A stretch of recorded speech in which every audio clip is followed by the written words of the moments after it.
Good evening. Thank you very much for joining us here on Urban Debate on Mirror Now. I am Heena Gambhir, and tonight I want to begin today's edition of Urban Debate by asking our viewers to watch closely these visuals. Now, these visuals that we are going to show you are from various educational institutions in Karnataka. These are students in their teens. Ideally, during school hours, they should be inside the classrooms studying. The pandemic has devoured 2 years of academic learning already. Now, these students have exams in the next 2 months. Some were supposed to appear for an exam even today, but they actually spent the day pelting stones, hoisting a saffron flag.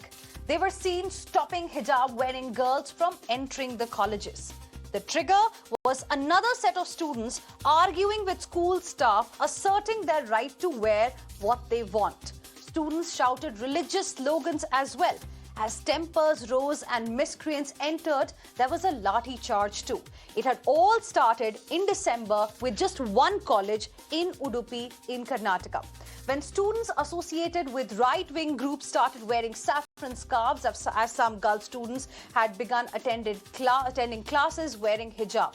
Now, classroom confrontation, viewers, fueled by bigotry, has now spread like a hostile virus across various colleges in Karnataka. A vertical split today exists between students on religious fault lines. The High Court stepped in. It will continue hearing on several clubbed petitions tomorrow as well. Meanwhile, the Karnataka government has declared that uniform rule will be enforced without any relaxation. Hijab-wearing girls were denied entry in schools. Now, the state chief minister, after failing to diffuse the confrontation between students and college administration, has ordered shutting down of schools and colleges for the next 3 days. The question is, who is behind this? Is this what we want in our classrooms? So tonight, Urban Debate wants to ask, are schools in Karnataka becoming the learning ground for intolerance, for divisive agendas? This virus needs to be stopped before it infects other states and more schools in the state of Karnataka. And before I go across to my guest to debate this very, very important issue on Mirror Now this evening, I am joined by BC Nagesh, Minister of Primary and Secondary Education in Karnataka. Mr. Nagesh, thank you very much for joining us here on Urban Debate on Mirror Now. What we are witnessing in Karnataka today is scary. This entire row has spread to several districts, several schools and colleges in Karnataka. This bigotry is now entering classrooms. How will you like to react, sir? As you said, now it has been spread to some part of Karnataka, but you should know that we have running more than 5,000 and odd colleges, but there was only a protest in single college of Udupi, which was started by some 6 girls who wanted to not to follow the college uniform, and they wanted to put hijab and attend the classes. But according to the Karnataka Education Act and Rule 711, every recognized institution has every powers to prescribe uniform, and according to that they had prescribed the uniform. The student were not ready to follow that uniform, and they insisted on hijab. So the problem has started, and it was on the verge of closing. But people who have instigated such things did not wanted this to take place. They wanted this to continue. It should be kept in life. So many such people who tried to disturb the education of girls in that community are doing some mischief. So so it went to Kundapur. Again in Kundapur only there are more than hundreds of Muslim girls studying in that college. Only 22 girls started problem. Again problem telling that according to our dharma, hijab has to be, we have to put hijab. Again the principal and the committee said that we cannot allow the other than uniform. The problem started. Some political forces also interfere in it. Then there is disturbance among 12 or 13 colleges in the Karnataka now. But sir, the question is this what we want in educational institutions? It started with one college in Udupi with some girls who in fact saw opposition from some students who came to the college wearing saffron scarves and shawls. Is this what we want to see in our educational institutes, sir? Yeah, that is what we education department is saying. No, when hijab is not a part of a uniform, they cannot put hijab. And immediately when they forced us to put, they will come with hijab. As a reaction, some students said that if you are allowing their dharma, the girls to allow their dharma, they said that we are also come according to our dharma. The institutions are not the place where dharma should be followed. Education places are the place where knowledge can be, they have to get knowledge and they have to study and they have to become independent, good citizens of the country, where brotherhood has to be developed, a common thinking should be developed. In such institution, some miscreant has created the problem and it has now gone to the court. We are waiting for the judgment tomorrow, and after getting the judgment, definitely government is going to take decide things about it. You spoke about dharma here, but sir, hijab we all know is a religious symbol, but a saffron scarf is not. No, it is it is not about dharma.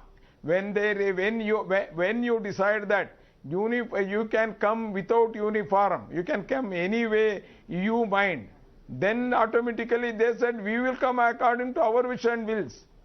When you can allow some girls to come with not following the uniformity of the school, we will also come as we like. But sir, these students who came wearing saffron scarves and shawls, they suggested that they had the backing of certain right-wing outfits. Sorry, madam, don't, now itself it has spread among the society. Please don't misquote the things. No organization has been involved. Initially for 1 month, no political leaders had been involved.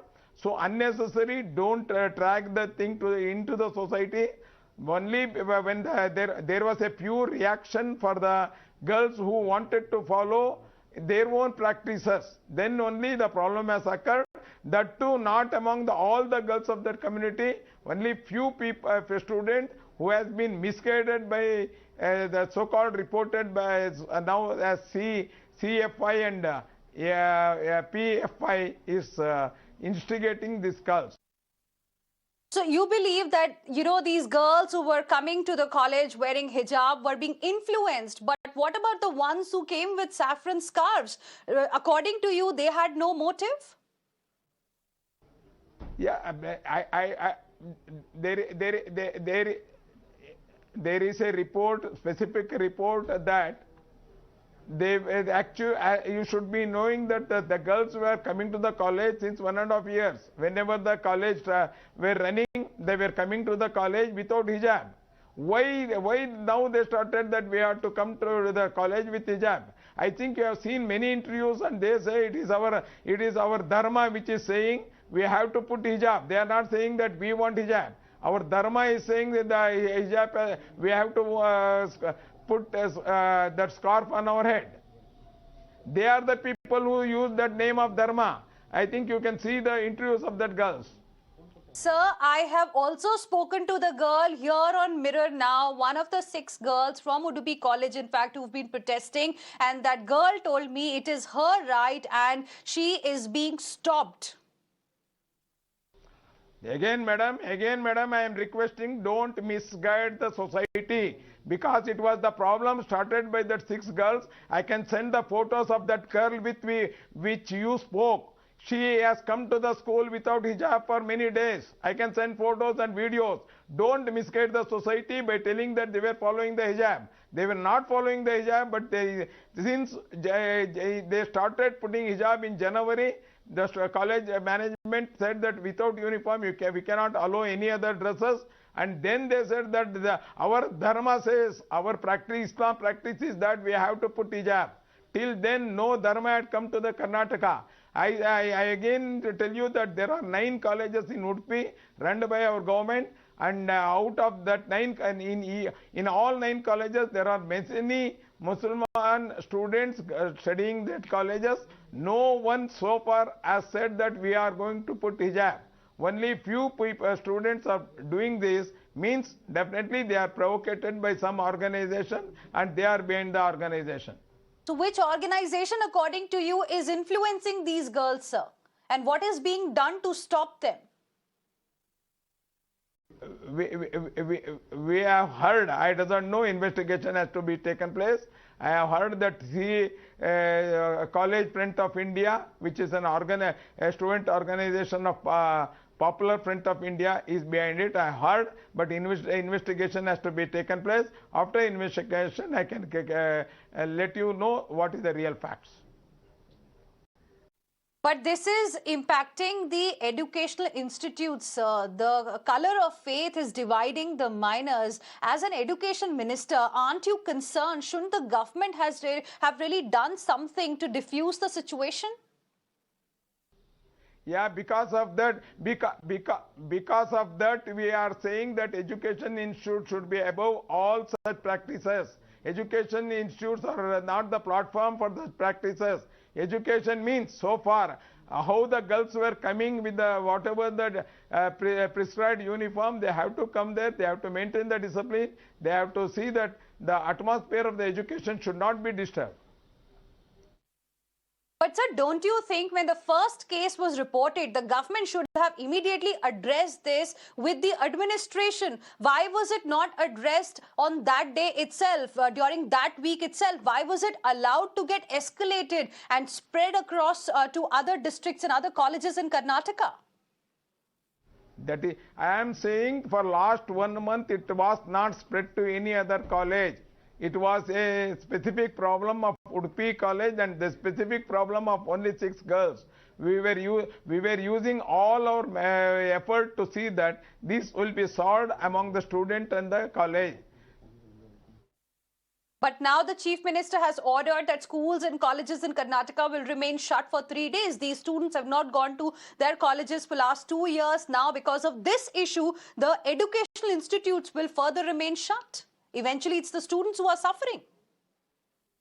Yeah, definitely. We see when the matter is in the court, when the judgment is going to come, if some miscreants should not use this occasion to create violence in the society. So the Chief Minister has taken a right stand that this will be closed for 3 days. All right, Mr. Nagesh, the Education Minister of Karnataka, speaking to Mirror Now. Thank you very much, sir, for speaking with us here on Urban Debate on Mirror Now this evening. Let's now go across to our guest joining us on the broadcast today. We have Zulfikar Memon, who is an advocate, Tanveer Ejaz, Professor, University of Delhi, joining us, PKD Nambiar, who is a political analyst, live with us. Also joining us on the debate today is Priya Chetty Rajgopal, co-founder, Citizens for Bengaluru. Good evening to all of you. Thank you very much for joining us here on Urban Debate this evening. Zulfikar Memon, I want to begin the discussion with you. You must have heard what the Education Minister of Karnataka had to say about this entire situation, and I want your comments because, this is not what we want in our educational institutes in the country, and it's spreading. It started with one college in Udupi. Now, the visuals that we've got from Karnataka, different districts of Karnataka, are scary. No, really, thank you very much. But, it's really unfortunate. And I think you put some really brave questions to the Honorable Minister. And I'm surprised and shocked at the same time to see the ignorance what this Honorable Minister has. It's really unfortunate. I mean, the whole fact of not trying to bring dharma in schools and all that, as much as it sounds good, I just wanted to ask a question to him. What would he have done if a Sikh student is sitting there with a little beard or his turban, which with all due respects, we've all grown up with as kids, and that is the demonstration of secularization in the secularism in the school. Today, suddenly you're taking objections to dharma in the school. The idea was tolerance. The idea was inclusiveness. The idea was to bring in all together, practice and appreciate each other. I mean, we have to take a step back here and see the larger picture. The idea is that we have to ask ourselves, what as a nation we've become? What are our priorities today? Education to all being one of the most fundamental and most important issues that needs to be addressed. And now we have successfully parked that aside and brought communalism and religious attacks on the front row. Is this what we want our next generation to learn in the schools? Is this the uniformity that we are teaching the students? What is the definition of uniformity? By targeting one particular community in the name of uniformity, it's really sad.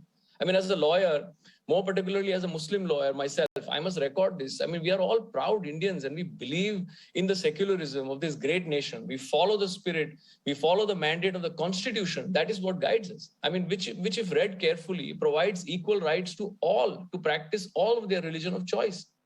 Now, in this case, wearing a hijab is actually a fundamental right which is guaranteed under the Article 14 and 25 of the Constitution of India. And it's an essential practice. I also want to add, if you go through the Supreme Court has laid down very clearly that the freedom of religion in our constitution is not confined to mere religious beliefs. It extends to religious practices also. I mean, unfortunately, who is going to educate these ministers? And this is absolute chaos, the way this is going to be handled. Well, absolutely. Tanveer Ejaz, what is your opinion? Because it is spreading like a virus in different districts, different schools and colleges of Karnataka. And now, since the state government failed to control the situation on the ground, the matter has reached the court. Of course, we are all waiting to see what the High Court eventually will say tomorrow. But now, we have also seen an order coming from the Chief Minister of Karnataka. The schools and colleges will remain shut for 3 days, thanks to what's happening on the streets of Karnataka. What Really is their fault? Yeah, you have asked a question from me. Hello, can you hear me? Yes, Tanveer Ejaz.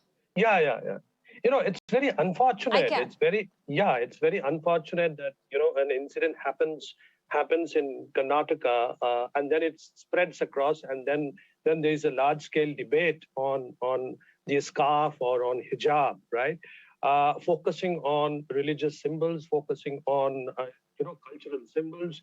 So as Zulfikar had said, it's a question. I think one has to look into this whole issue from two perspectives. One is from the constitutional morality perspective, that what our constitution gives us. I mean, not just only Article 14, but I think Article 15 should also be looked upon. Why this prohibition of discrimination on the name of, let's say, race or caste or religion? So the girls were not allowed to enter. So of course, the university or the school administration is liable, it's responsible, and they must answer that why are they stopping a certain category of people and not, on the same grounds and allowing certain category of people on the same grounds. I mean, he brought up the issue of Sikh students, right? So that's also a religious symbol. That's also a cultural symbol. In fact, if you look into hijab, it's both. It's religious as well as cultural symbol also of Muslims, right? And it's also sort of a cultural symbol of India as well. That you put your cover your head when you meet a elderly person. Indira Gandhi, for example, Pratibha Patil, for example, our president, they used to cover their head. So I think hijab discussion should go on.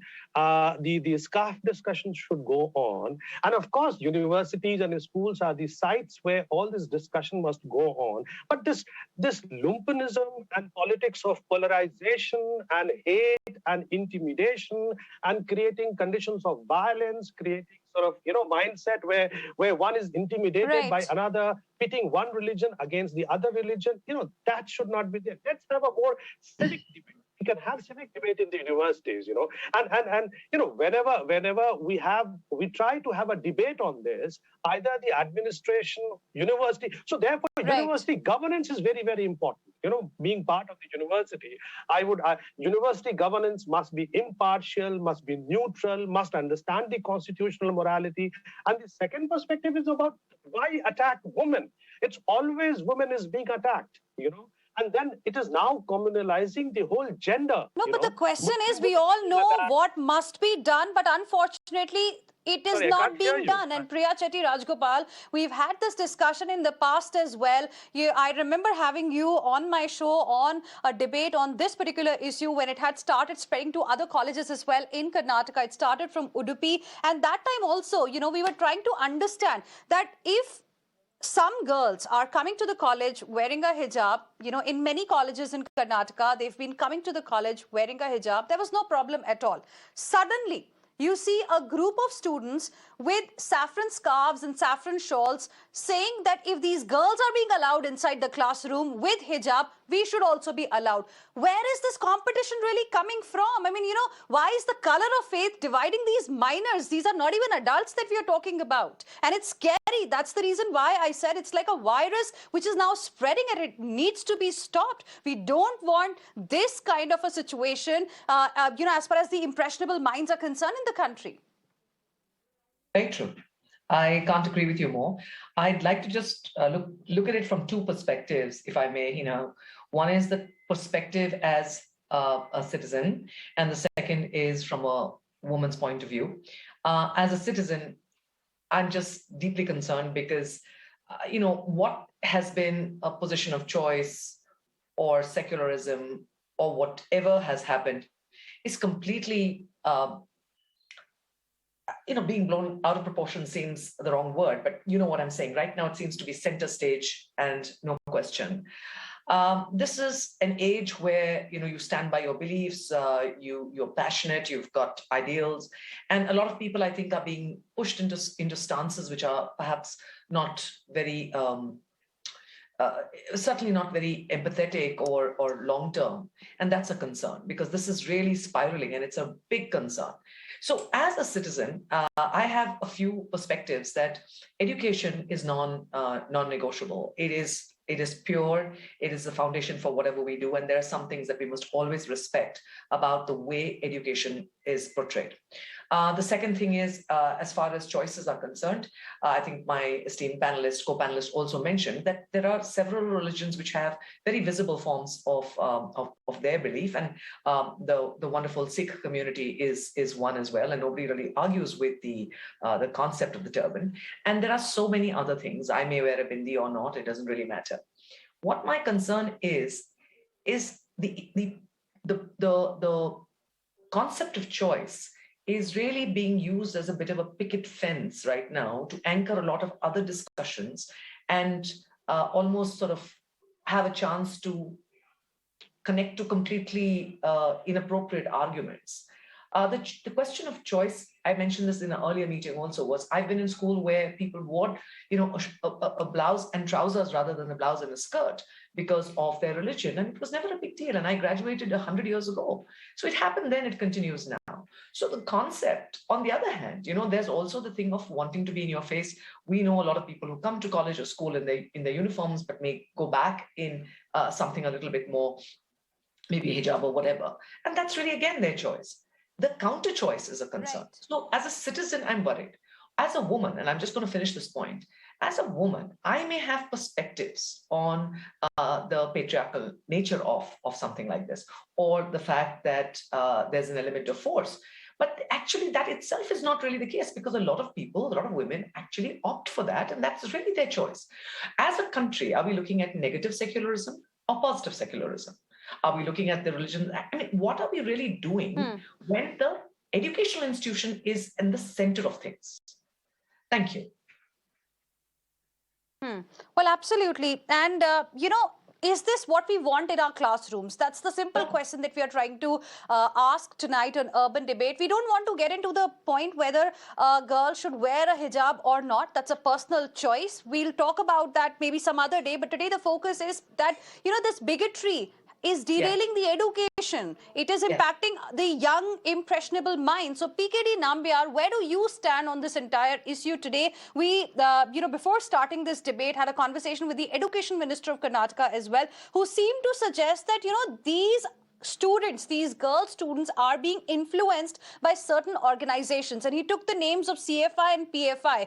He claimed that, these two probably are behind behind it. Now, the point is, if the government knows who is behind it, then why is it being allowed to flourish? Why nothing is really being done about it?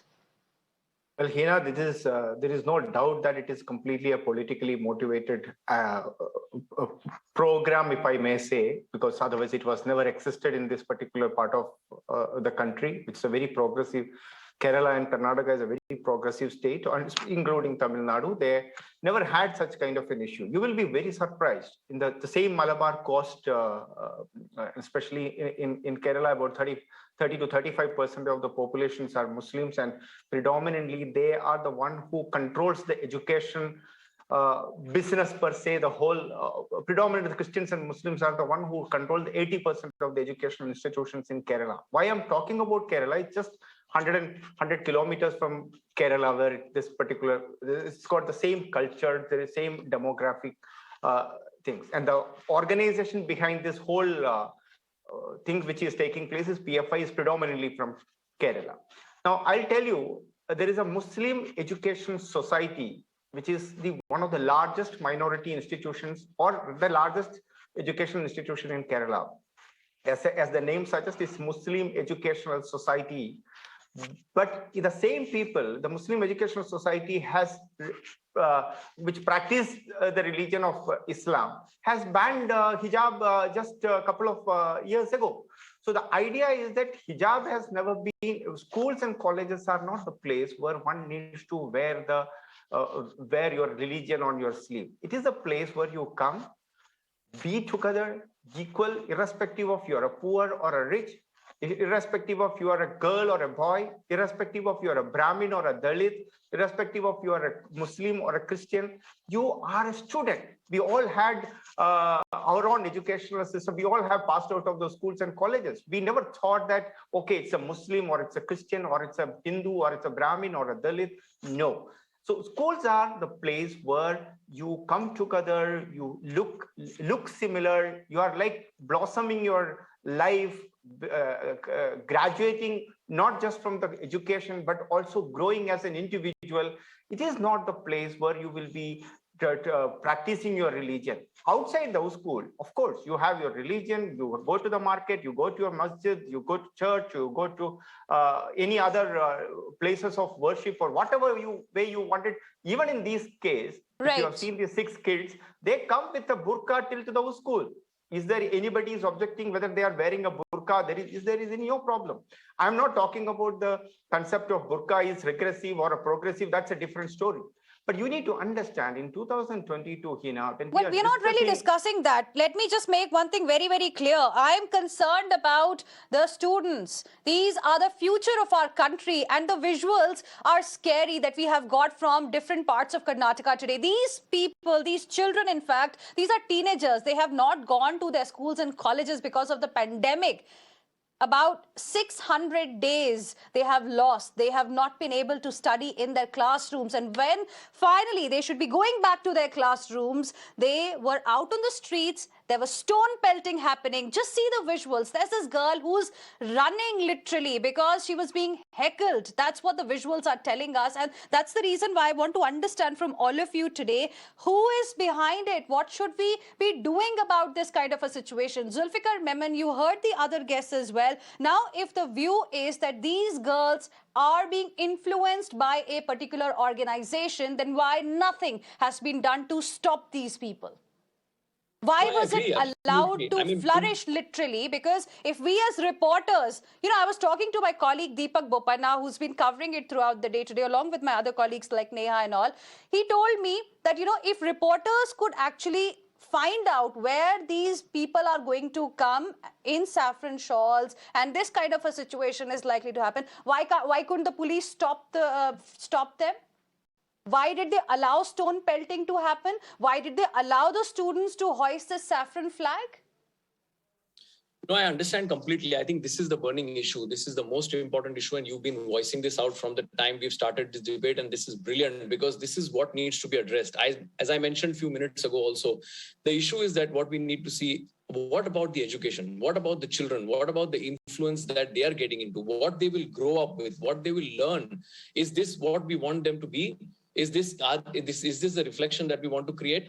And at the same time, leaving the politics aside, I am condemning any form of extremism influencing both the sides. I'm not saying that there is only saffron extremism, but then I'm sure that there must be some political parties or some people who want to capitalize on their political mileage, and they must be trying to capitalize on this issue. So they would be trying to maybe infuriate more people or maybe influence some people. Whatever, all of this is heavily condemned. I think politics and politicizing and all of this has to be absolutely kept at a distance. This is about practicing freely one's faith. Now, whatever Mr. PKD said, I'm agreeable with what he says, that, religion, school, all of that. But the thing is that there is so much ignorance, unfortunately, about each other's religious practices in our country that bridge has to be built.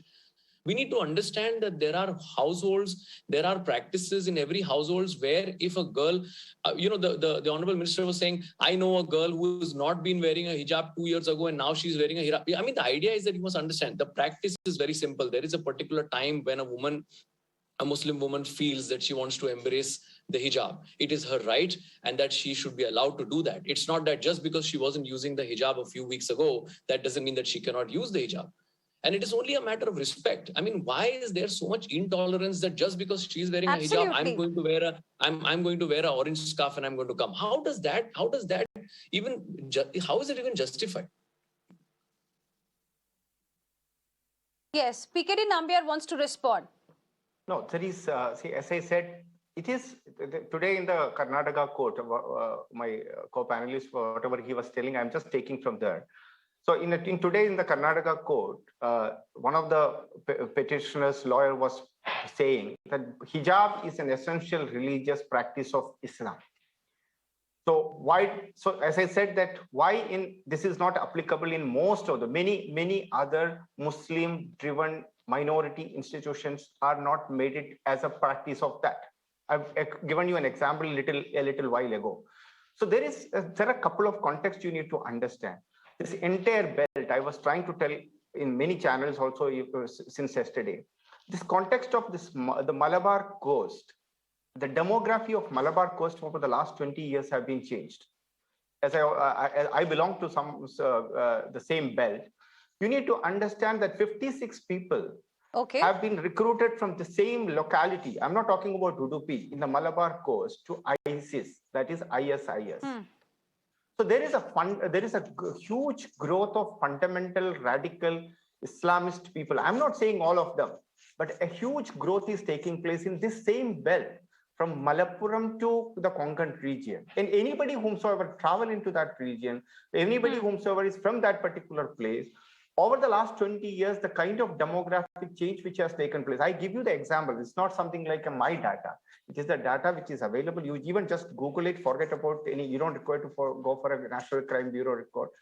Every newspapers, Indian Express to Times of India has covered it very extensively. 56 people only from this belt. So this is more than, if there are 100 people, that 56 people are from this particular belt. So you can understand what is the kind of fundamental radical Islamist people, some thought process is growing. And most importantly, by that logic, PKD Nambiar, when you know what the problem is, what is being done to solve it? Can I complete? So I'm just saying even if he's using that logic to justify what is happening, PKD Nambiar, I want to understand from you, if you know what the problem is, if the education minister knows who are the people who are influencing these girls, then what is being done to stop them? Answer, please. I'll just tell you exactly. Who is this PFI? Anybody whomsoever look at the background of it, you must be remembering SIMI, which is a banned organization. The SIMI has renamed as SDPI. The SDPI is the same as PFI and the CFI. That is. I don't want to go into the history. I really don't want to go into the history, PKD Nambiar. I'm asking you a direct question. I'm asking you a direct question. The education minister, before I started this debate, PKD Nambiar, 1 second, hear my question first. Before I started this debate, and I went to the education minister, had a conversation with him, which we played just before this debate, and he told us very, very clearly that these few students, these girl students, are being influenced. My question to you is very simple. that if you know who is behind it, if you're so sure about it, that these girls are being influenced, then what is being done to stop this? What we saw on the streets today. And like I was asking earlier, that if the reporters on the ground who are covering what is happening on the ground, they know what is going to happen outside which college, why can't the police officials there stop it? Lathi charge happened today. Stone pelting happened today. Is that what the students are supposed to do? Unfortunately, I am not the spokesperson for Karnataka government. So I will not be able to give any kind of an opinion related to, I'm not neither a government official. But one thing I wanted to tell you, you as a senior journalist, you should always look at things on a perspective. If you wanted to just say that nobody is denying the education to those girls, I have myself debated with the same girls in another channel 2 days ago. I also asked them, they were only just a parrot ki tarah, unka sirf ek hi dialogue hai. So my fundamental rights have been taken. Is there anybody has told them not to come to the school? No. Is there anybody has denied them the education what they are supposed to be given? No. The only thing the school said that we have a uniform code and we want all the kids, whether irrespective of girls, boys, everybody is being given a uniform. They should all be added to it. And if some Mr. Piketty, can I ask you out of maybe 100 can I ask you one question? Zulfikar wants to come in. Zulfikar wants to come in. Then I'll go across to Tanveer. Okay, Zulfikar wants to come in. With Mr. Piketty, with all due respect, what you're saying absolutely makes sense in argument, I know, but in practice, I'm just asking you one question. It is for my knowledge. Please explain to me and help me in a similar situation. If there is an educational institution where there is a married woman also coming there to study, and if she wears a sindoor or if she wears a Mangal Sutra, and if somebody objects to that, how are you going to handle that situation? Can you please tell me that you cannot, because this is not uniform, because the other cultures and the other uniform of it goes against the uniform of the class. How will you address that situation? Will you tell that lady not to wear a sindoor? Will you tell that lady not to wear a Mangal Sutra and come? If the school desires so, if any school has got a character, then Tanveer and then Priya. Is that question? Show me one instance where any school has objected to that, and they should not object to that. It is a matter of fundamental right that this is what she proudly wants to practice as a belief, and that should be allowed. It should be appreciated. It should be respected. And that is what we expect from others also. This is something that has nothing to do with education. And if somebody is saying that she wants to wear a hijab, the question, okay, Tanveer is asked, the question really is that, things were absolutely peaceful before December.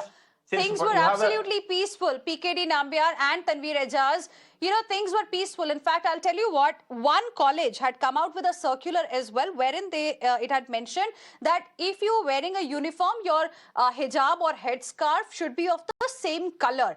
And things were absolutely fine. That is absolutely Before we saw acceptable. some students coming to the college wearing saffron scarves, what kind of a competition is this? PKD Nambiar, 10 seconds to you very quickly, then Tanveer, please. See, there are two elements to it. So if the same logic is applicable to other people, and if tomorrow a Brahmin boy comes and says that I'll be only just wearing a janayu and not even wearing any cloth on my, the shirtless, then you will have to accept it. If that is the kind of a students and an ecosystem which we wanted to create, that is the regressive society we wanted to create, there is no problem. Let's create that. But is that the way we wanted to? I have another question for you, PKD Nambiar, on that logic. But before that, I want to give time to my other guests as well. Tanveer Ejaz has been waiting patiently, and Priya as well. Tanveer, to you first, then Priya. Then PKD Nambiar, I'll come back to you. My point is a very simple point, that if you are, the school governance or university governance, particularly school governance, administration, if they are putting up any uniform code, that code must be put uniformly across all religion, right? Not stigmatizing any particular religious symbol and not privileging any other religious symbol or cultural symbol also.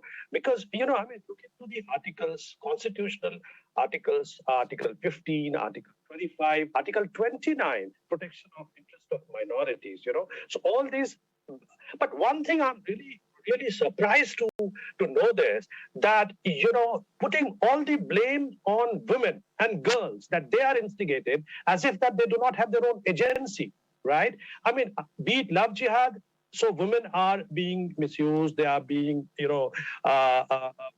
behla diya gaya unko. Then farmers, they are very innocent, they are being instigated. Now here again, women are instigated. So once you attack, and then when the issue goes to the level of polarization, you start attacking women again, that they are so innocent, that they are. So what about their own agency? There's lots of women who do things on their own. They understand.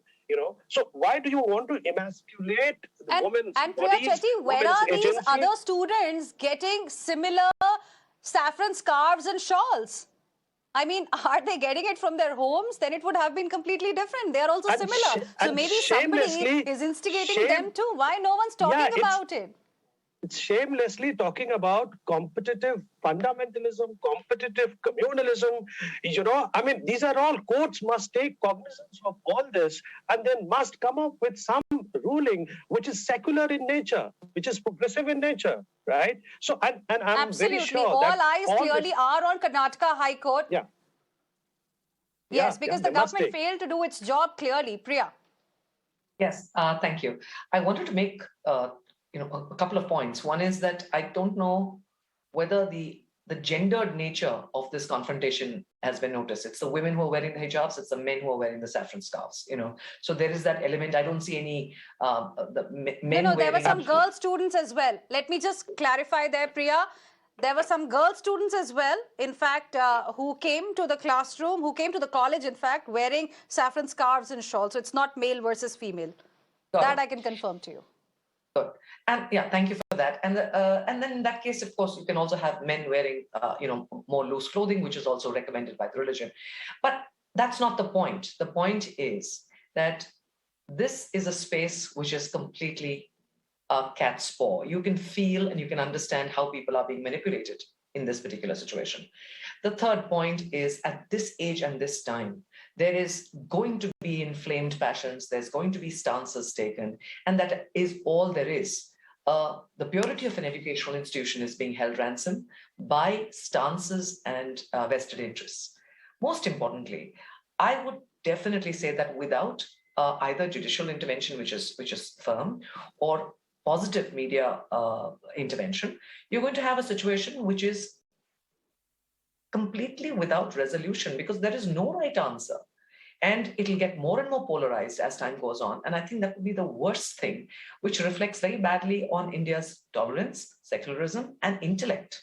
And I would look at the intellect as being a large part of what we should be portraying, that this is something we can all see the level of manipulation, that we need to step back and say, let's get back to school. Let's get back to studying. We've had no time at all to improve our minds and to be employable in the last 2 years. Let's work on that first. Let's prioritize. I think with that is the next step of moving forward and not looking back. Absolutely. Now, PKD Nambiar, coming back to you before I go across to Zulfikar, you raised a point about, somebody else coming to the classroom like this and, in a way expressing what the religion says, following the religion inside the classroom. While we all agree, I believe, that an educational institute, a classroom should be religion neutral completely. I completely agree with that. And that's the reason why we are not discussing whether it should be, whether the girls should be allowed to wear hijab or not. We are discussing, do we want this in our educational institutions or not? So, the question that I have for you is that when we started covering this story from Karnataka, the first story was from Udupi. Then we had this virus spreading into other colleges. We would have had no problem if these kids, these teenagers had come to the classroom saying, we will come to the classroom wearing these scarves. But no, they came to the classroom and they were protesting against these girls who were coming to the classroom wearing the hijab.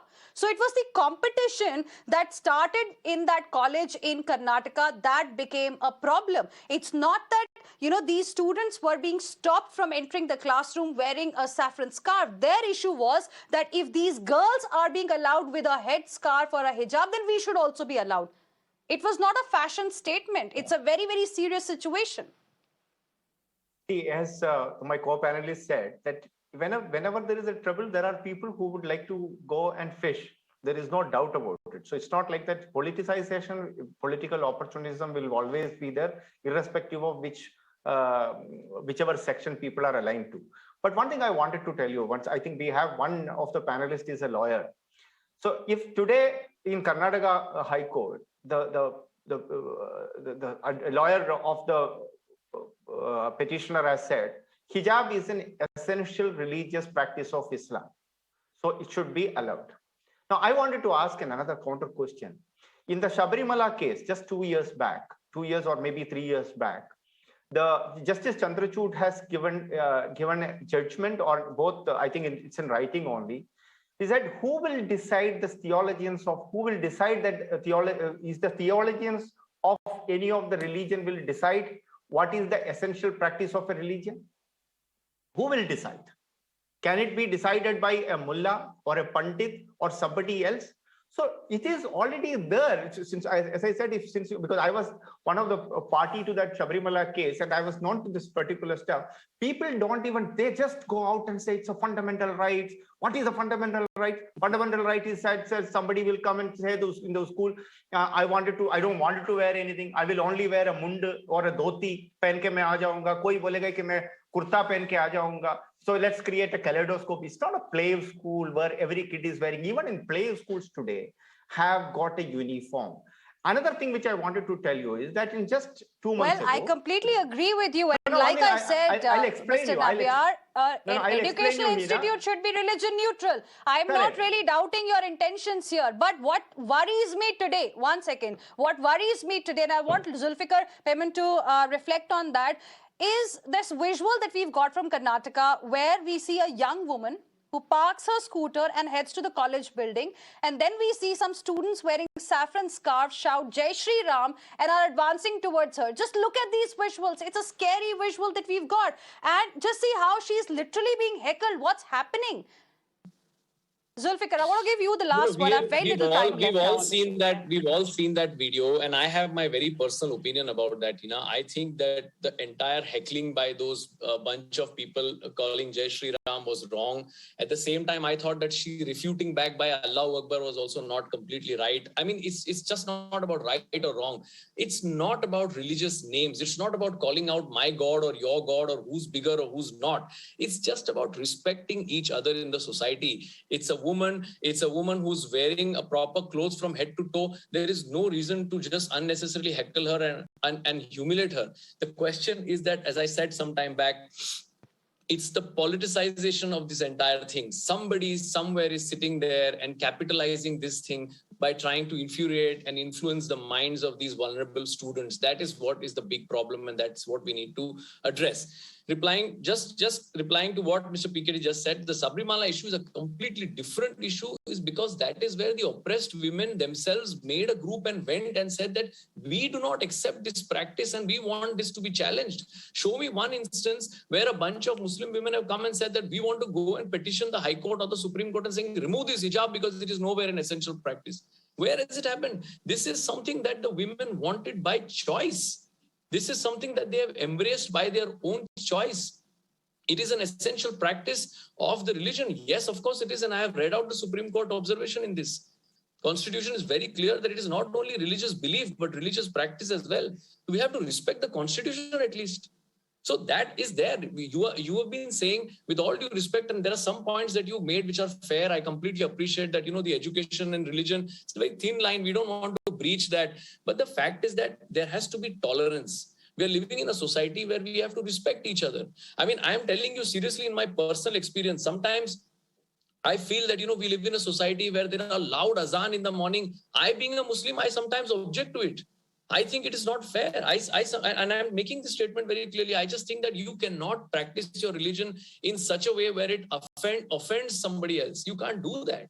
So, but these are very sensitive issues. But the thing is that when it's matter of young children, this is the future of our country. Is this what we want them to go home back with? Is this what we want them to learn? Is this the seed that we are planting into their minds, that they must look each other with disgust and hate and then come out of the school and go back and become people like that?